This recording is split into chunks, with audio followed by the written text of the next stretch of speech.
Hi Alfred kids, welcome back. I know it's been a long time, but we are coming back with our Geronimo Stilton so that we can finish the lost treasure of the Emerald Eye. I hope you guys enjoy. Once again, Trap had saved my life.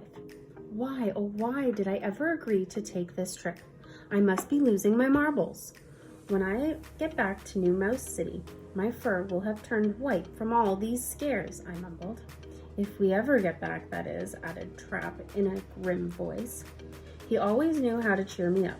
The next morning, we crossed Mole Hill Mountain and marched along the banks of the flea-ridden Fur River. Finally, we sighted Hard as Nail Hills. This is it, announced Thea, the place of the two skulls. I shivered. What will we find this time? More quicksand? Exploding boulders? Grouchy grandma, one whisker with a plate of her disgusting Swiss cheese muffins? I looked around. We were in a clearing with one very tall tree standing in the center. It was loaded with big yellow fruit that looked sort of like pumpkins, sort of like pineapples. Thea read aloud the secret message about the two skulls. Beware of the honey tree. Its fruits are known to sing. Listen, but do not touch, or you will feel the sting. Trap stepped forward. Fruits that sting? How ridiculous.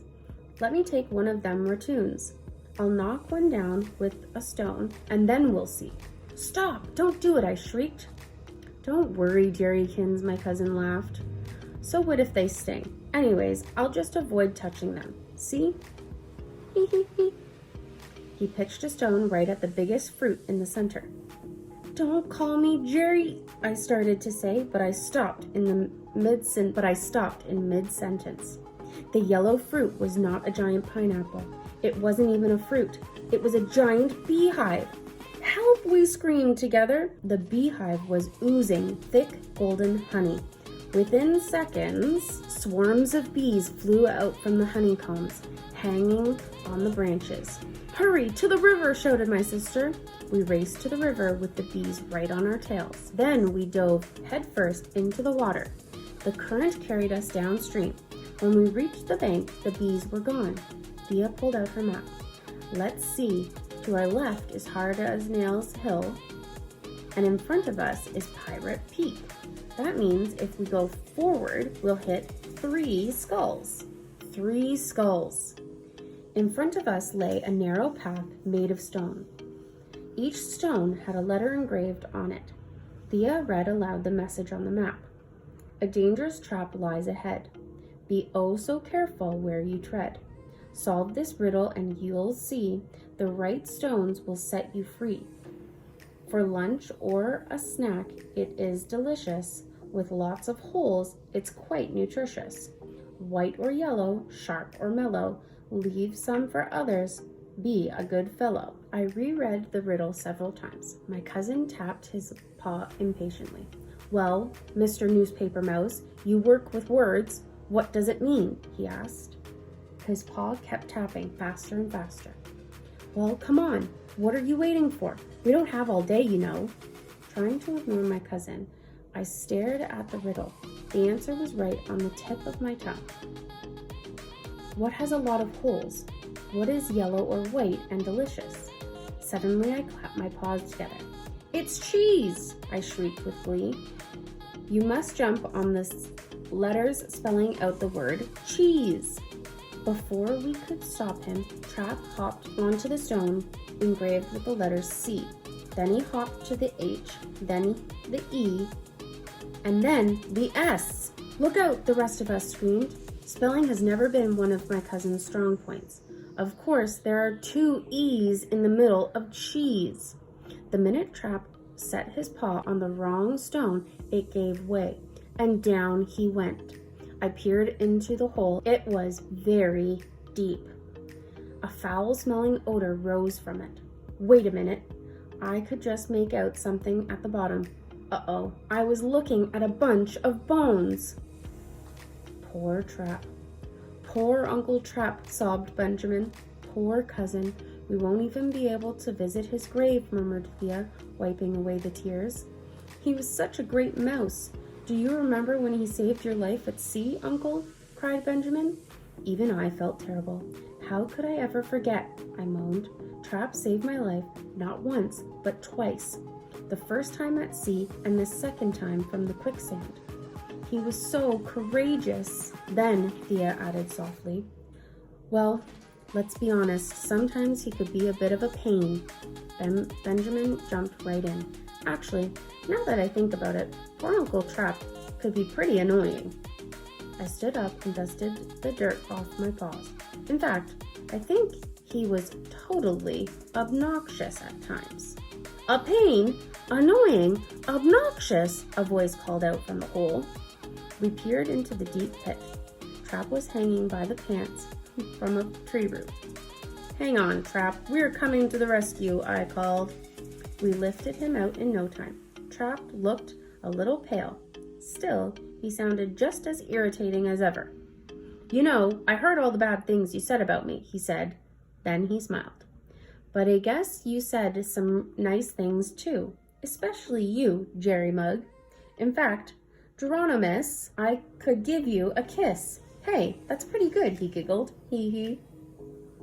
I groaned. Why, oh why, had we pulled him out of that hole? Gold doubloons. We started hiking towards the X again. According to Thea's map, we had almost reached the Emerald Eye. Trap practically skipped the rest of the way. I'd never seen him so excited. Well, there was that time he won a free cheeseburger at Burger Mouse. Trap's voice interrupted my thought. "Hey, cousinkins, do you think we'll find other things besides the Emerald Eye? I mean, you're the expert on this stuff, right? Could we find jewels or lots of money?" "Well, we could find some old coins," I answered. "Maybe we might find gold doubloons. They have a picture of the cat Prince Meow Ironclaw, also known as Snarls the Mouse Muncher, on them." Trap did a little dance. "Doubloons, doubloons, gold doubloons!" "I just love the sound of that word," he chuckled. Meanwhile, Thea was checking the map. She pointed straight ahead. "That's it," she announced. "The Emerald Eye should be right in front of us." Trap ran ahead, then he stopped. He looked around, confused. "I don't see any emerald here. All I see is water," he squeaked. For once, my cousin was telling the truth. On the exact spot where we were supposed to find the Emerald Eye, there was a deep lake. "Astrolamp, strangulation, poneglyph," snorted Trap furiously. "But this is exactly where the X is on my map," Thea murmured. "If this is the right place, then we are on the wrong island. And it's all your fault," Trap cried, chasing after Thea. I sighed, my head between my paws. Benjamin sat beside me, looking sad. Just then, I heard leaves rustling. The sound was coming from the forest nearby. "Shh, keep quiet, everyone," I whispered. "Something back here is moving." We all strained our ears to listen. "Something or someone," whispered Trap in a shaky voice. He looked at us. "Let's see who can go check things out. Ben is too young. Thea can't be any help because she's a female. And it's really only right that I stay behind to look after those two. So that only leaves you, Geronimo. Better be going," he concluded, pushing me towards the bushes where the noises were coming from. At that moment, Thea sprang into action. "Just because I'm a female doesn't mean I can't take care of things," she shrieked. She grabbed her knife with two paws and charged towards the bushes. "Show yourself if you dare," she squeaked. Moving aside a few leaves, little Benjamin trembled beside me. Trap whimpered. Even my tough-talking sister was shaking. I chewed on my whiskers, imagined a pack of ferocious wild tomcats, or maybe lions on the other side of the bushes. So, this is how it would end.